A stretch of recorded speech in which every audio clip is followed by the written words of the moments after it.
Becca. I graduated from Lafayette last year, and now I'm at Lehigh University getting my master's in engineering and technical entrepreneurship. Some background on me: I'm from New Jersey. Obviously, I went to Lafayette College, and here, as Pam told you, I majored in music and sociology. In my third year at Lafayette, I studied abroad in Indonesia, and this is part of the presentation because this is sort of where I say my entrepreneurial journey started. And so, while I was in Indonesia, I was living in Bali with a host family. I was like, "Aw." And so, this is my host mom and dad, and they would, make me 3 meals a day. They were fantastic to me, and I wanted to repay the favor. I wanted to make them a cake one night, and I went into the kitchen, and there was like no sort of way. When my host mom would cook, she would just throw ingredients into a pot, and when you want to bake something, you need a teaspoon of this or a quarter cup of that, and there was no way for me to get any of those measurements. And so I had this idea: wouldn't it be so cool if I had do you guys know AR? You guys work with AR? Okay, so I had this great idea that how cool would it be if I had an AR app and I could, hold my phone up to any container I was holding, and sort of like on Snapchat that you swipe through filters, you could swipe through units. And so whatever cup, spoon, bowl you were holding, you could swipe through and it would project the measurements right onto it for you. And so, now I'm back at Lafayette, and I had this idea, and I didn't really know what to do with it, because I was like, I think this is a good idea, but I'm not sure. So I was taking a marketing class in the sociology department with Professor Schulman at the time, and I went up to him, and I said, I have this idea, and I told him all about it. And he was like, well, you should go to the Dyer Center and tell them. And I said, what's the Dyer Center? Because at this point, it was still in vogue. I'm sure some of you know that. But, very new. Dyer Center's still new, but, very new then. So I went to the Dyer Center and talked to Jolene and Youssef. They really liked the idea. And so that's how, Coded Cup was formed. And, I was very daunted by it. I wanted to enter the pitch competition. And so I asked one of my friends to go in it with me, who was also in the Dyer Center at the time. And I think most of you know Alex Homsey. And so me and Homsey entered the pitch competition. We ended up winning. We went to the regional competition, pitched there, and we won that too. And at this point, Alex had decided he was going to work a big boy job after school. But I still wasn't sure what I wanted to do. And it was at this pitch competition that one of the professors from my current program came up to me and sort of said, have you thought about what you're doing next year? Do you want to go further with Coded Cup? Have you thought about getting a degree in entrepreneurship? And that was the first time I had really thought about it, but I talked to him more. And so that's how I ended up at Lehigh University. It's sort of a shameless plug for the program. We want more Lafayette kids there. It's horrible being the only one. But pretty much and anyone who's interested in it, I'm so happy to talk more about it after. But this is sort of like a crash course of, it's 1-year program. As I said, it's a Master's of Engineering and Technical Entrepreneurship, which is a mouthful. But it's everything from creating your idea, whether you have one or not, creating your idea all the way through to an exit strategy. So that includes all the creativity, the finance, the IP management, everything in 1 year. It's great. I would highly recommend it. If you're interested at all, we'll talk more about it after. And also, there's an open house for it tomorrow night, conveniently. But, enough about this. Why we're here is sort of to form good ideas. So where do good ideas come from? And I wish I could tell you there's a really easy solution to this, but realistically, good ideas come from everywhere. There's not one simple explanation, which obviously for us as entrepreneurs is very unfortunate. But that doesn't mean it's impossible to form good ideas. And I feel like a lot of entrepreneurs say, it's 2020 now, all the good ideas have been done, I am not going to invent anything new, and that's definitely not true. So it is absolutely not impossible to form good ideas, and they come from problems, is where good ideas come from. But more than problems, they come from migraine problems, which we're going to talk about. So, what is a migraine problem? So this is a term from Diana Kander, who's an author and entrepreneur. She wrote a great book called All in Startup that I would highly recommend. So a migraine problem, so a migraine versus a headache. So who here has ever had a headache? Probably everyone in the room. So with a headache, you don't like having a headache, you don't want a headache, but at the end of the day, you sort of deal with your headache. Maybe you drink extra water, you get extra sleep, maybe you take meds for it, but at the end of the day, you sort of deal with it. Who here, has anyone ever had a migraine?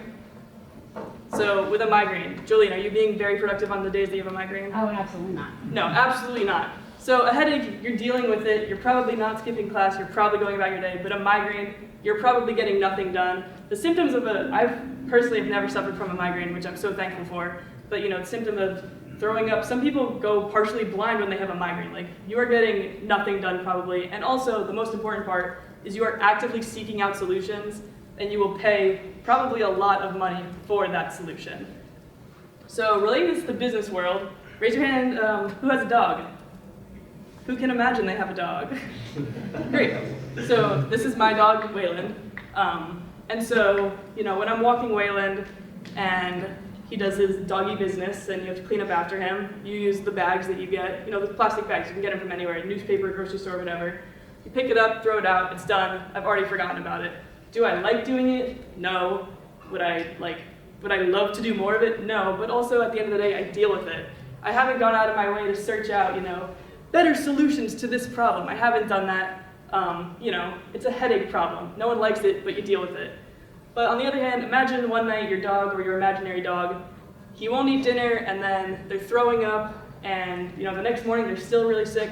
You're gonna go to the vet and the vet says we have to run these 2 tests, it costs this amount of money to make your dog better, and you say, yes, take my money, let's do it. That's a migraine problem. That's something you won't ignore, and also you will pay any sort of money to solve the problem. Does that make sense?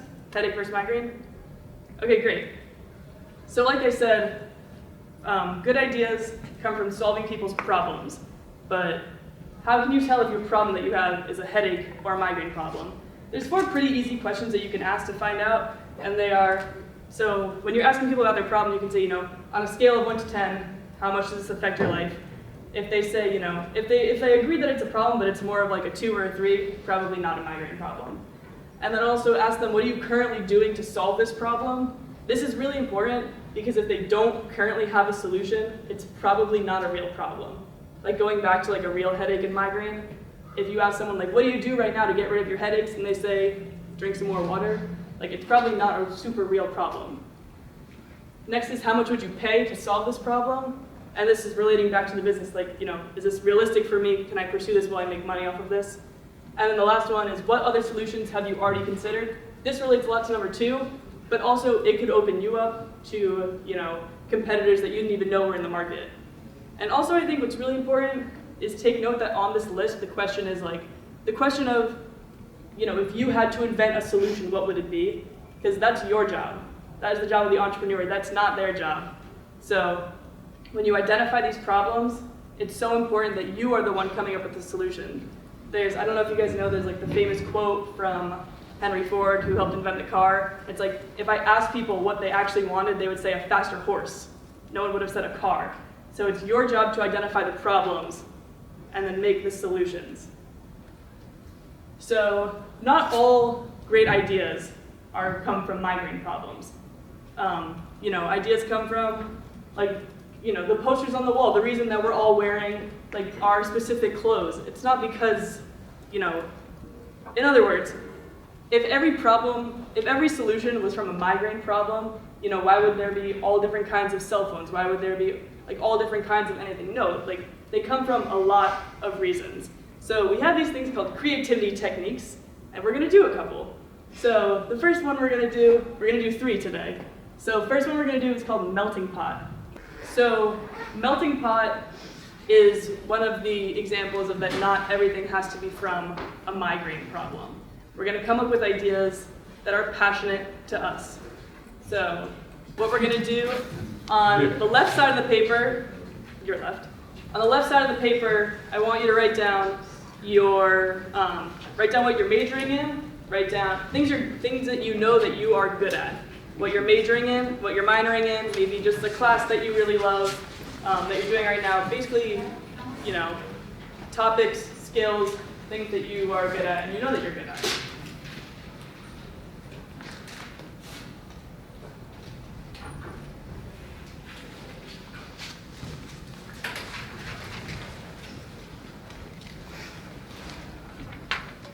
Now, on the right side of the paper, I want you to write down a couple of things that you love. These could be hobbies, this could be your pet dog, this could be a food that you love. Write down things that you love on the right side. So left side is, your major, what you're studying. Right side is things that you love.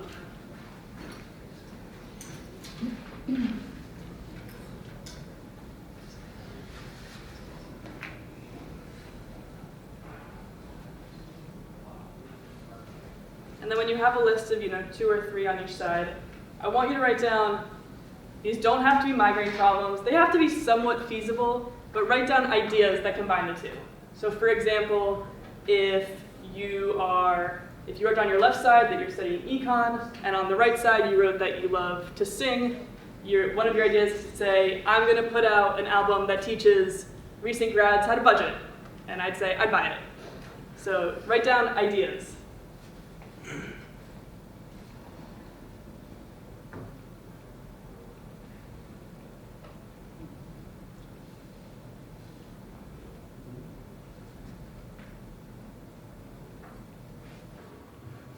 So the point of Melting Pot is basically you have to get yourself in the mindset of projects that you could work on, more importantly projects that you would be passionate to work on.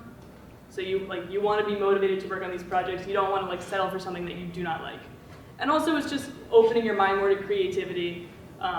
Even if none of these ideas you're actually going to go with, it just puts you in a more creative mindset. And that's the point of a lot of these. You definitely could come up with your winning idea from one of these techniques, but a lot of them are for let's put ourselves in a more creative mindset. Okay, another one I want to discuss is the Kano principles. And so what the Kano principles are basically saying is how something can go from a wow factor to a requirement. So in other words, it's for example, the really nice camera on the iPhones. When you first bought a cell phone, the flip phones, you were buying them because you wanted to be able to call someone, you wanted to be able to maybe text someone. You weren't buying them because they were a nice camera. And then these phones came out with these really nice cameras, and now it's sort of a requirement that, if someone offers you the new latest and greatest phone, and they say, oh, but it doesn't have a camera, you say, I don't want that, that's not a full phone. And so another example is your backup cam on a car, and so, cars didn't have that, and then they were installed on one, and now I think they are required now. But it's another thing of how something can go from very much a wow factor to expected or required. We don't have to do an activity with that one. It's more just thinking of examples, and also just to show that some ideas that you guys have, they don't have to solve a migraine problem. The first backup cam on a car, it maybe wasn't solving a migraine problem, but now it's gotten to the point that it's required, and they're hugely successful now. So I want you guys to know that, migraine problems are a really good way to get a good idea, but not all good ideas are migraine problems. I think because we're a small enough group, we're going to throw one more in there that isn't highlighted, called by association. And basically this one's fun because it's exactly what it sounds like. You take 2 words and make an idea from it. So truly 2 random words, and we're going to make an idea as a group. So can you give us one random noun? Easton. No. That works. Easton. Sure. Can you give us another? Doorknob. All right, Easton doorknob. Let's think about it. Anyone? Sorry, just what are we thinking of exactly? Sorry, A we're way to combine those two into, an idea, a product, a service, anything. Yeah, it's the front page of a tourism map for Easton. love it. Turn the door to all the adventures of Easton. Love it. Very cool. Let's do another. Jillian, will you give us a noun? Plane. Plane? Like airplane? Okay. Can you give us a noun? Shoes? All right. Plane and shoes. Access to places, maybe. Whoa. Yeah. That'd be cool. Did everyone hear that? Shoes that give you access to places. You have to be wearing a certain shoes to get in there. Is that what you mean? That's cool. Yeah. So I mean, you can see by just doing this one that maybe some of those were the winning idea, but a lot of them is we're just expanding our creativity. We're getting ourselves more into a creative mindset. All right. So the last one I want to talk about is brainstorming, and brainstorming does relate a lot to the migraine problem idea. That it is going out, talking to people, finding out what they do, but more importantly, what their day-to-day frustrations are. So this one is very easy to do, especially if you're not even trying to do it. Once you're listening for it, you'd be surprised how quickly groups of people will just start complaining about things. Get out your notebook, start jotting things down, and say oh, everyone seems to really be annoyed by this. I guarantee, call your mom, call your parents, ask them, what frustrated you today? I guarantee they have an answer. Ask your professors, I'm sure they have an answer. This is, finding the migraine problems and then using those questions we went over before to just discover, like, is this a headache problem? Is this a migraine problem? Where should I go with this? I talked about this a little bit before, but I think this quote is very important to remember. Fall in love with the problem and not the solution. So falling in love with the problem, what I mean by this is the solution, you're going to be putting time and money into your solution. And if you're not in love with the solution, let alone the problem, you guys are all full-time students. Entrepreneurship is sort of a side hustle for all of you.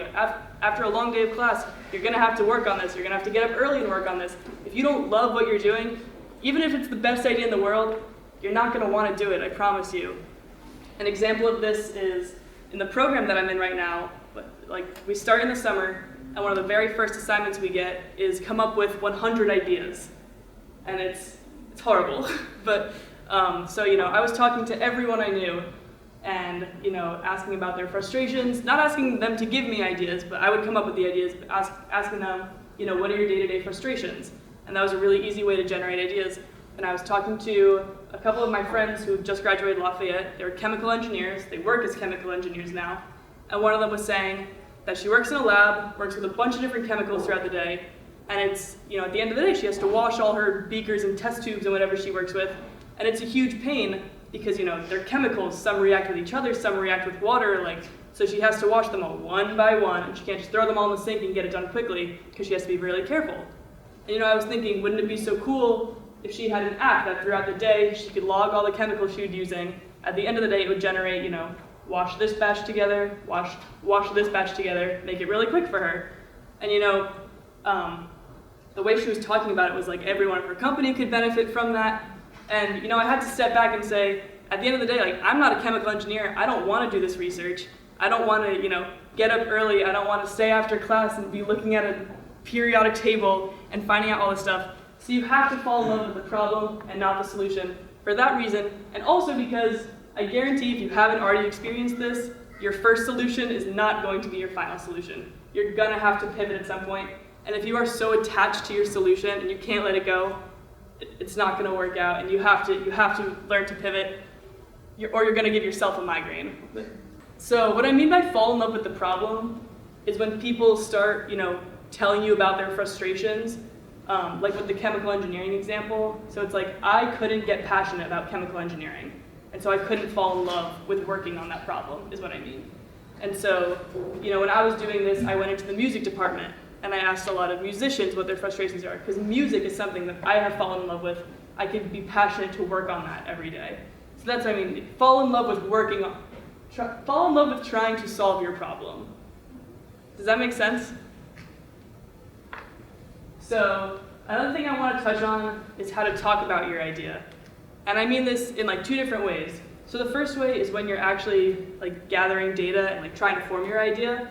If you come up with something, and let's say I'm the one that invented this remote, and I'm working on it, and I've gathered some data, and I've created this prototype, and I walk up to someone and say look what I made, isn't it so great? Aren't you so proud? What's everyone gonna say? Yes, that's great. But if I phrase it instead and say, I'm working on this, I'm trying to solve, when I'm away from my TV and I want to change the channels far away, I'm trying to solve that problem, you get a much better gauge if people are interested and a much more honest opinion. And I phrase this as, no one's going to call your baby ugly. Because if you show someone your baby, no one's going to say, Becca, that is an ugly baby. Everyone's going to say, that's so great. But if you phrase it differently and say, I'm thinking about solving this problem, I know I'm frustrated by this, people are much more likely to be honest with you. And they'll either say oh my God, yes, I'm so frustrated by that too, or they'll say oh, what do you mean by that? You'll get a much more honest feedback. And then also in terms of talking about your idea, you guys have a pitch competition coming up. So with talking about your idea, it can be really tough, because I know we've already seen it in this room, that someone was well, I'm not going to talk about my idea in front of the competition. And outside of here, outside the Dyer Center, someone might say, what are you working on? And you say, well, it's not patented yet, so I really can't talk about it. And so, when you're trying to get funding, and you're trying to get people excited about this, that's not a super realistic way to go about it. So in a pitch competition, it's really important to be able to talk about your idea in the right way. So my first piece of advice is don't give away your quote unquote secret formula, and get people excited about the problem. So when you're in the pitch competition, talk about the problem you're solving. Talk about why it should matter to people. Talk about why you're so excited about it. Talk about why they should be excited about it. If you're working on software, don't put up a slide that has all of your code written out and say, this is what I'm working on.